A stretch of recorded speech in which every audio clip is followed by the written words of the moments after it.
Rendez-vous compte, on allait partir à l'aquarium de Cherbourg, tranquille, en famille, en vacances. Et je dis à Elisabeth, je dis non, c'est pas possible. Je peux pas partir une deuxième semaine comme ça sans leur faire leur point du lundi matin. Donc tout le monde attend, toute ma famille attend que j'ai fini d'enregistrer ce podcast, cet épisode. Donc bonjour, bienvenue à toutes et à tous dans ce point du lundi matin. Oui, nous sommes mardi, mais peu importe, qu'importe l'ivresse, tant qu'on a le flacon. Non, c'est l'inverse en fait. Qu'importe le flacon tant qu'on a l'ivresse. Bon, j'espère que tout le monde va... Vous n'êtes pas sans savoir, si vous êtes attentif au point du lundi matin, que toute la famille de mon épouse est originaire du Wisconsin et ils sont très fans des Green Bay Packers. Et c'est comme si on leur volait Zidane, tu vois. C'est comme si l'équipe nationale d'Angleterre annonçait, bon bah Zidane va jouer pour nous maintenant. Pour vous dire le niveau, le niveau de somme dans lequel ils sont. Ah, ça fait tellement plaisir. Et puis surtout, l'année dernière, si on n'a pas été en playoff, c'était vraiment parce qu'on avait un quarterback de merde. Là, putain, là j'y crois fort. Oh putain, j'y crois fort, j'y crois très très fort. Là, ils n'ont pas encore sorti les maillots, mais j'en ai parlé à Léonard et clairement, nous, on va se prendre notre maillot de Rodgers. Peut-être que les gens vont arrêter de se foutre de notre gueule maintenant. C'est fini ça, c'est fini ces conneries. Donc ça, c'est la grande nouvelle de la journée. Je suis vraiment très très très content. C'est cool. Qu'est-ce qui s'est passé du coup la semaine passée? Donc, à part le fait d'être allé chez le dentiste, j'ai joué à Agen 3 jours. Merci à ceux qui sont venus. Je sais qu'il y en a qui ont fait de la route à Bourg-les-Valences aussi, donc c'est très cool parce que ça veut dire que je commence à vous toucher. Toute correction gardée, bien sûr. Je commence à vous toucher dans une zone de plus en plus large. Mais je sais que je pense à Sébastien et à ton bar Viking. Je sais que t'es venu de loin, mec, à Agen, donc je suis content que ça vous ait plu. Et puis voilà. C'est à peu près tout ce que j'ai à dire sur Agen pour l'instant. Mais c'était très cool. J'ai profité. Alors, il faisait un temps de merde à Agen, il pleuvait tout le temps. La promesse du soleil n'était pas respectée. Et j'en ai profité pour aller à Toulouse voir ma famille le samedi. Et c'était très chouette. J'adore cette ville. D'ailleurs, je vais revenir jouer à Toulouse, hein, si vous êtes à Toulouse. Alors, bah oui, forcément. Le truc, c'est que quand j'ai plein de trucs à raconter comme ça, les nouvelles s'entrechoquent un peu et c'est un peu mélangé. Alors attends, comment je vais articuler ça? Ouais, je vais venir jouer le nouveau spectacle à la petite comédie de Toulouse en rodage. Là, c'est parti, hein, les rodages. J'ai fait le premier rodage à Bourg-les-Valences. Ça s'est extrêmement bien passé. J'étais très content. Surtout qu'on a fait ça un samedi à 17h, on avait programmé ça un peu à l'arrache, et finalement il y avait une petite moitié de salle, alors que ce sont les vacances et qu'il faisait beau. Donc c'était très cool. Déjà la première à Montaigu en février m'avait donné, pas des certitudes, on n'en est pas là, mais de l'espoir comme quoi ça pouvait être cool. Là c'était encore plus fluide, et puis j'ai changé des trucs, j'ai enlevé des trucs. Donc c'était vraiment, j'étais vraiment content. Du coup, là, j'ai été contacté hier par l'Espace Gerson. Donc, ils m'ont proposé de venir faire le rodage là-bas 4 soirs de suite. Donc, vraiment, pour moi, c'est cool parce que Gerson, déjà, c'est une institution, c'est un théâtre que j'adore. Et j'étais content d'aller jouer Deadline là-bas. Et maintenant, de savoir que ça va me servir d'espace de rodage pour le prochain, d'espace de rodage Gerson, qui est. Non, c'est incroyable. Je suis vraiment trop content. Je suis vraiment trop content. Donc tout se passe à peu près comme prévu. Alors le truc, mais c'est un peu logique. Là, j'avais déjà remarqué ça à Montaigu et ça s'est confirmé à Bourg-les-Valences, c'est que j'ai pas une heure encore. Je suis à chaque fois à 54 minutes. Ça veut dire qu'il me manque un voire deux sketchs entre guillemets, même si j'aime pas dire sketch, mais il me manque deux parties quoi. Mais ça va venir parce que là, par exemple là, si vous êtes à Caen samedi, je joue au El Camino. Je fais un Sons of Comedy.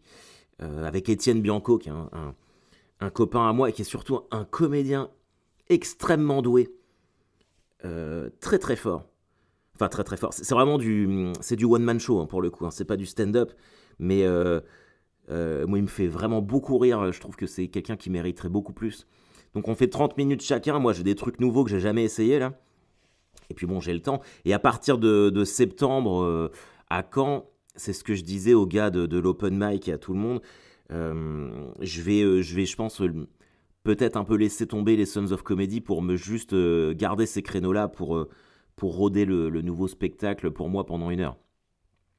parce que, en toute transparence, les Sons of Comedy, c'est plus chiant pour moi qu'autre chose. C'est-à-dire qu'il faut que je gère l'accueil des comédiens, que j'aille les chercher à la gare, que je les héberge, que je les ramène, que je fasse l'accueil public. Mais je le fais de bonne grâce, tu vois. Mais bon, et il n'y a jamais trop. Enfin là, tu vois, par exemple, il n'y a pas beaucoup de réservations, on est sur une moitié de salle. C'est moi qui dois mettre les chaises et tout. Enfin, il y a un moment, ça me casse un peu les couilles, quoi. Donc, euh, et le tout bénévolement. Donc, mais ça, c'est pas grave, ça. Mais enfin, ça me prend du temps, là, quand je suis dans une spirale de tournée. C'est un peu me mettre au service des autres. Enfin, je suis. Voilà, quoi. Heureusement que j'essaye des trucs en même temps. Mais, euh, mais ouais, donc je pense que malheureusement, pendant un petit moment, à moins que quelqu'un d'autre se charge de créer un open mic à Caen et une scène ouverte, mais bon, depuis 2011, à part moi, personne s'en est chargé, donc j'ai quand même pas trop d'espoir. Mais bon, après, enfin, les gars de l'open mic, ils peuvent aussi le faire, hein. Je suis pas leur mère, moi. Il suffit de prendre une salle, de se bouger le huc un peu, et faut pas attendre que moi je fasse des trucs pour venir essayer des blagues. Donc voilà. Oh putain, cette balle perdue. Je sais même plus ce que je disais. Ouais, du coup, là, on va être l'année prochaine, on va clairement être sur une bascule. Là, je suis en train de préparer ma tournée. Donc ça, c'est assez cool parce qu'il y a des endroits où j'ai jamais joué Deadline et donc je vais y aller. Et là, alors, c'est incroyable parce que Deadline, je l'ai tellement fait, je le maîtrise tellement que ouais, je suis vraiment dans une phase de plaisir où j'ai vraiment plus aucune pression à le jouer. Probablement parce que bah, toute la concentration artistique est déjà placée sur l'autre. L'autre jour, j'ai vu une fille qui met en scène mon pote Tristan Lucas. Et puis elle me dit, ah mais pourquoi tu rajoutes pas les nouveaux morceaux dans Deadline? Mais en fait non, tu vois, pour moi Deadline c'est fini, tu vois. J'ai joué pendant 2 ans et demi. Et comme je l'ai dit à maintes reprises, je ne veux pas être un de ces humoristes qui jouent le même spectacle pendant 6 ou 7 ans. Moi, je veux un flow à l'américaine, moi. À l'américaine, tous les mecs, tous les 2 ans, ils changent de spectacle. Et c'est ce que t'es censé faire, tu vois. C'est ce que t'es censé faire. Donc moi, je veux faire ça. Là, le 26 mai, je fais la captation de Deadline. D'ailleurs, c'est à Sens.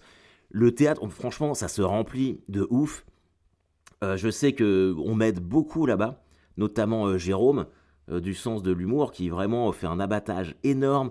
Je sais que les maboules de toute cette région-là sont extrêmement fidèles. Vous avez déjà pris votre place. C'est un truc de dingue. Vraiment, je suis vraiment content et je pense qu'on va pas être loin de le remplir, ce gros truc-là. Et ça va faire une captation de ouf. Et je suis vraiment trop content. Donc on fait la capta le 26 mai.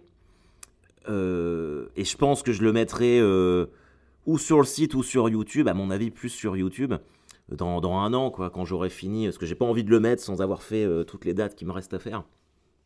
Mais c'est chouette parce que si on reprend l'épisode du point du lundi matin de la saison 3, le premier là en septembre quand j'ai repris, rappelez-vous les objectifs que j'avais fixés. Je m'étais dit, bon, je veux développer mes réseaux sociaux, je veux progresser sur scène et puis arriver en juin, avoir une nouvelle heure à rôder.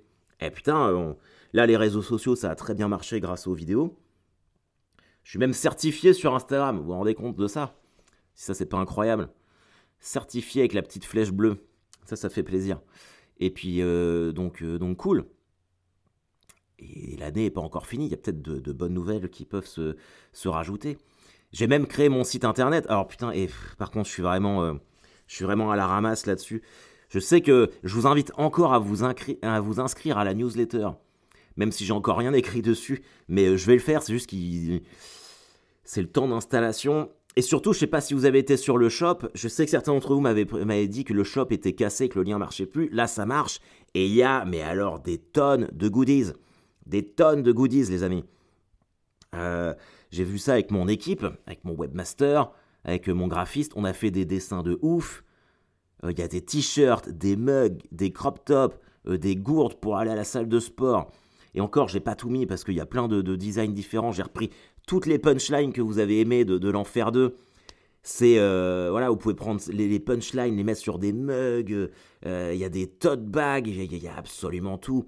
Il y a des trucs bordel, il y a des trucs maboule, voilà. Donc vous pouvez faire ça. Et pour ceux qui viendront à Sens, normalement, alors si les commandes arrivent, parce que moi j'ai un petit souci. Alors ce qui est cool, c'est que je sais que certains d'entre vous ont déjà commandé sur le shop et que vous avez reçu vos articles. Bah c'est tant mieux, je suis bien content. Mais moi j'en ai commandé tout un petit paquet pour me faire un stock pour quand je pars en tournée. Et par contre moi j'ai rien reçu du tout. Donc j'espère que d'ici le 26 mai je les aurai parce je voudrais faire un petit stand de goodies pour la captation, que vous puissiez repartir avec votre t-shirt ou votre mug ou je sais pas quoi. Parce que c'est ça, c'est l'essence même du metal comédie. Voilà, c'est comme un concert de rock. Vous venez, tac, vous regardez, il y a des goodies à la sortie. Et c'est ça qu'il faut faire, putain. Bon, vous avez remarqué que je vais un peu mieux là. Je suis beaucoup plus en forme. Mais on a fait une randonnée hier. Mais randonnée de ouf. Randonnée de ouf. 9 km avec les enfants. Franchement, c'est trop marré, c'était trop chouette. Ça me fait vraiment du bien de passer du temps avec ma famille.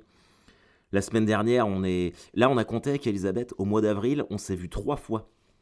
3 fois parce qu'elle était en déplacement souvent, moi j'étais tout le temps en tournée.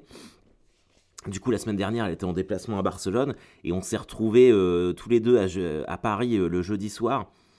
Et c'était vraiment trop bien, quoi. Donc sans les enfants, j'avais l'impression d'avoir 20 ans, quoi. Je tenais la main de ma femme dans Paris, on rigolait. Et on est allé voir Tom Segura, je vous en ai parlé. J'adore cet humoriste-là, Tom Segura. Humoriste américain. Le mec, il cartonne de partout. Il remplit des Madison Square Garden. Et comme souvent, et ça c'est ouf, genre que les humoristes américains viennent en France. Normalement, il devait jouer à l'Apollo. Et comme il y a eu plus de places vendues, ils l'ont mis à l'Alhambra. Alors, oui, pour ceux qui connaissent pas, l'Apollo, je pense que ça devait être une salle de 130 places, un truc comme ça. Et là, ils l'ont bougé à l'Alhambra, qui doit faire 250, à mon avis, un truc comme ça. Et quand j'avais pris mes places en octobre dernier, j'avais contacté Majda, qui est la directrice de l'Apollo que je connais, et je lui ai demandé si c'était possible, tu vois, que je puisse faire signer mon livre par Tom Segura, parce qu'il a écrit un livre. Et elle m'avait dit, ouais, bah pas de problème, machin truc. Et là, donc, je la contacte la semaine dernière. Je dis, est-ce que je peux faire signer mon livre? Et puis elle me dit, ah ben mon pauvre, il est plus à l'Apollo, c'est à l'Alhambra, donc c'est plus moi qui gère, j'ai plus la main dessus. Et franchement, elle a été trop cool parce que je lui ai déposé mon livre à l'Apollo le matin. Elle est revenue alors qu'elle travaillait pas. Elle a été chercher mon livre.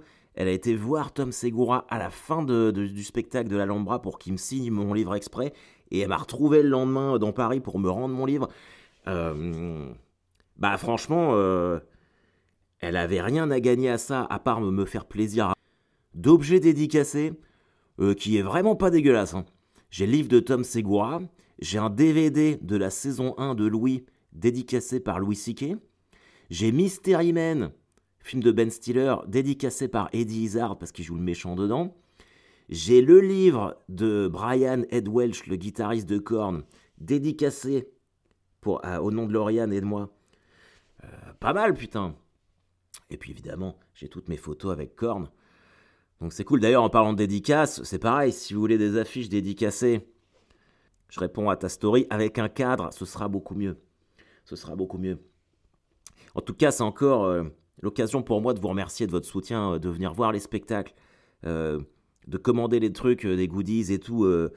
Toutes les fois où j'ai envie d'arrêter, et croyez-moi, elles sont nombreuses, ça m'encourage vachement à continuer. Donc c'est très très chouette. Et quand je vois encore, là à Bourg-les-Valences, la semaine dernière, c'était blindax le samedi, mais il y avait trop de monde. J'avais chaud, putain.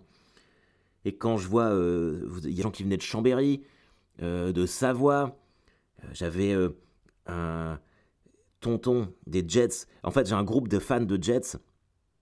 Et on a un peu un mentor dans le groupe qui s'appelle Tonton. Et il habite à Toulon. Et il est venu alors qu'il avait des problèmes de santé avec sa femme. On fait 3 heures de route pour Bourg-les-Valences pour venir voir le spectacle. Alors évidemment qu'un fan des Jets ne paiera jamais sa place pour venir voir mon spectacle parce qu'on souffre suffisamment. Mais 3 heures pour venir, enfin j'ai été extrêmement touché par ça. Et vraiment merci. Pour ça, ça me fait... j'ai reçu un message de quelqu'un qui est venu voir le rodage samedi. Et c'est vrai que je jouais à 17h. Et la veille, on s'était couché super tard. Et le rodage, ça m'a épuisé vu que le texte, je le connais pas bien, c'est un engagement. Et j'enchaînais les deux, donc en fait, je suis monté vite fait me reposer à l'étage et je suis pas redescendu. Euh, mais en fait, j'ai reçu un message en disant oui, c'est dommage que tu ne sois pas redescendu, machin truc et tout. Mais en vrai, si cette personne-là m'avait envoyé le message en disant est-ce que tu peux descendre pour une photo, évidemment que je serais redescendu direct. C'est juste que là, je suis remonté et comme les deux s'enchaînaient, j'ai voulu me poser une dizaine de minutes. Et ça m'a un peu énervé parce que de me prendre cette réflexion-là en disant oui, moi je ne viens, c'est ce que la personne m'a mis, elle fait je ne viens pas juste pour le spectacle, je viens également pour rencontrer l'artiste, machin truc. Mais en vrai, et au début, je me suis senti mal l'espace de 30 secondes. Et après, je me suis dit, mais en vrai, non, tu vois. En vrai, non, tu viens juste pour le spectacle. Chez moi, enfin, quand j'étais avec Blanche, à l'époque, on se barrait toujours par la porte de service parce qu'elle est à l'aise. Moi, je le fais parce que j'adore ça. J'adore vous rencontrer, boire des binous avec vous, partager. Mais en vrai, c'est à l'appréciation de l'artiste. Tu viens pas rencontrer l'artiste, je suis désolé. Si tu écoutes le podcast, je suis désolé de te le dire, mais le deal, c'est t'achètes une place pour le spectacle. Moi, je viens parce que je le fais de bonne grâce et que ça me fait plaisir, mais le deal, c'est pas de rencontrer l'artiste après. L'artiste, il a pas à te rencontrer après le spectacle, hein. Donc, peut-être que t'es chafouine et que tu viendras plus voir les spectacles que je fais, et je trouverais ça dommage. Mais en vrai, il n'y a rien qui m'oblige à revenir après le spectacle, prendre une photo avec toi, passer du temps à écouter ce que tu as à me dire. Je le fais, et je le fais partout, encore une fois, parce que j'aime beaucoup ça et que je suis proche de mes maboules, et je le referai avec plaisir, mais je pense à tous ceux qui ne le font pas, t'as pas à critiquer les artistes qui préfèrent s'isoler, qui sont pas à l'aise à rencontrer les gens après le spectacle. C'est c'est pas ça en fait. Donc voilà, je suis désolé, c'était un peu ce que j'avais envie de dire. Je sais pas si cette personne-là écoute le podcast, mais sans animosité aucune hein, de ce que je te dis. C'est juste que je pense que tu te trompes en fait. La rencontre avec l'artiste, c'est un espèce de petit bonus, mais c'est pas acquis à la base. Tout le monde ne le fait pas. Et je dis pas que j'ai raison de le faire, je dis pas que les autres ont raison de ne pas le faire, je dis juste que c'est chacun son truc. Et encore une fois, si tu m'avais envoyé un message, je serais redescendu direct. Voilà, ça c'est dit, c'est fait. Euh, D'ailleurs, je repars sur un autre truc. Jeudi, on a été manger à Paris. Si vous êtes à Paris, on a été manger dans une pizzeria végane qui s'appelle Marcus Pizze Amore. C'est une pizzeria italienne. C'est rue de Charonne, pas loin de. C'est vrai, pas loin du petit Cambodge, tout ça. C'était, franchement, je crois que c'est la meilleure pizza végane que j'ai mangée de toute ma vie. C'était incroyable. C'était incroyable. Donc, si vous êtes là-bas, n'hésitez pas. Et ça me permet d'enchaîner pour vous dire que je refais un nouveau point-virgule avec deadline. C'est toujours deadline. Le 1er juin, c'est un jeudi à 19h. Si vous avez raté le premier point-virgule, venez voir le deuxième. Et je pense, a priori, que je vais faire l'année prochaine des petites exceptionnelles comme ça. Mais pour l'instant, rien n'est fait. Et c'est pas dit que je parte pas, parce que je sais que l'Apollo, ils aimeraient bien que j'aille jouer là-bas. Et comme je suis affilié à personne, c'est un peu l'avantage d'être libre, je me dis que je pourrais aller tester toutes les salles de Paris comme ça. Ce serait le petit kiff. Donc le 1er juin. Alors par contre, puisque je rebondis sur le truc, le 1er juin, je joue à 19h. C'est extrêmement probable que après le spectacle, je me barre direct à Saint-Lazare pour récupérer un train et rentrer directement à Caen. Donc vous me verrez peut-être pas. Pourquoi ? Parce que c'est le 1er juin et que le lendemain, le 2 juin, c'est mon anniversaire. Et je prends mes 40 ans. Et que c'est con à dire, mais j'ai envie de me réveiller le matin de mes 40 ans avec mes enfants qui me sautent dessus et qui me font « Bon anniversaire, papa !» Donc j'espère que vous comprendrez ça. Et puis en plus, alors ça c'est la raison principale. L'autre raison, c'est que je sais que si je viens avec vous, on va aller se boire des coups, machin truc et tout, ce qui est toujours un énorme plaisir. Mais le 4 juin, donc le dimanche 3 jours après, je cours mon semi-marathon. Et là, j'ai commencé cette semaine ma mise au vert diététique, donc plus d'alcool ni rien du tout jusqu'au semi-marathon. Et là, en plus, je commence à avoir mal aux genoux, je sens que mon entraînement commence à me peser sur ma rotule. Donc voilà. Mais venez voir quand même le spectacle. Ou faites des stories, si vous l'avez vu. Aidez-moi, que je puisse, ça serait bien que je puisse remplir le point virgule, finir par un complet. Ce serait incroyable. Le 13 mai, je suis à Bruxelles, au Kings of Comedy Club, Deadline, toujours. Donc je sais qu'il y a du Maboul en Belgique. Je fais à la séance à 20h, il y a une option sur 22h, au cas où ça remplit bien. Le lendemain, je reste à Bruxelles, je fais des plateaux pour roder le prochain spectacle. Et le lundi soir, je suis sur un open mic, un plateau en extérieur, le Bivouac Comedy Club, je sais plus, c'est Justine qui m'a géré ça. Donc ça, c'est 20 minutes. Probablement que c'est pareil, hein, ça sera des extraits du prochain spectacle. Et le 16 mai, je suis au Goku Comedy Club. Je fais 30 minutes avec Richard Sabac. Et ça sera 30 minutes de nouveau. Donc si vous avez déjà vu Deadline, que vous êtes à Paris, que vous voulez un petit peu voir à quoi ressemblera le nouveau, vous pouvez venir au Goku le 16 mai pour le 30-30 qui est à 19h30. Je sais que c'est tôt, mais derrière, je pars au Fridge pour faire des plateaux, pour faire la promo du point virgule le 1er juin. C'est trop compliqué. C'est trop compliqué tout ça. Donc voilà, captation du spectacle à Sens le 26 mai. 29 mai, dernier Sons of Comedy à Caen avec Margot de Meurice. Encore du test. 1er juin, point virgule. Après, gros break Hellfest. Et ma dernière date de la saison, ça sera le 22 juin à Montpellier. Oui, c'était pas prévu. Normalement, je devais m'arrêter au moment du Hellfest. Mais il y a des trucs qui ne se refusent pas. Donc, Tropisme Comedy Club, 22 juin, Montpellier. Après, terminé. Rideau, on se retrouve en septembre. D'ailleurs, ça va être rideau tout court pour cet épisode. Ils sont tous en train de m'attendre et je sens que ça les énerve. Donc, merci à vous. Merci de votre fidélité. J'espère que ce point du lundi matin, un peu vaste, dense, mais rempli d'informations cool, vous aura plu. Et je vous dis à très vite. Bye bye.